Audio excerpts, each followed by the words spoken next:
आंखों ही आंखों में आंखें चार हो।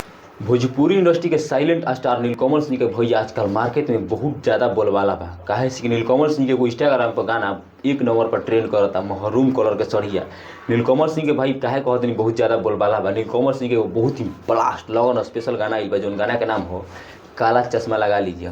अगर भाई नीलकमल सिंह के एकदम सच्चा दिल से चाहे वाला अकबल तो पेज के फॉलो लाइक जरूर करिए लोग। नीलकमल सिंह के मार्केट में बहुत ज़्यादा बोलबाला बा। हम सही में बताओ भैया, नीलकमल सिंह के काले आंखों में तो चश्मा लगा ली। जौन गाना आइल बा काला चश्मा लगा लीजिए, एक म्यूजिक डायरेक्टर बने शुभम राज, एक गाना के लिखले बड़े आशुतोष तिवारी। भाई नीलकमल सिंह आशुतोष तिवारी के एकदम कहल ना भाई एगो मुकाम दिवा दिले बन। काहे कि जब तक नीलकमल सिंह के साथ आशुतोष तिवारी रहे न केहू टक्कर ना ले पाई। काहे कि नीलकमल सिंह आशुतोष तिवारी जौन गाना लिख के देते भाई एकदम हिट करता।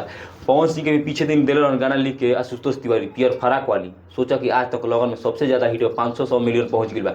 ई जौन गाना लिख के दिले नीलकमल सिंह के काला चश्मा लगा लीजिए, भाई जवाब नहीं किए। एक फीमेल डांसर बड़ी महिमा गुप्ता, का आता बा का एकदम डांस बा भाई, एकदम जलावा बा। नीलकमल सिंह के भाई आवाज़ बहुत ही मस्त लगेला। कल साइड में कल भक्ति कल कोनो भी नीलकमल सिंह कोनो भी सीजन के अनुसार गाना गावस एकदम भेजा लगेला। नीलकमल सिंह के आवाज़ बहुत ही ब्लास्ट बा, बहुत ही खतरनाक गाना गावेलन भैया।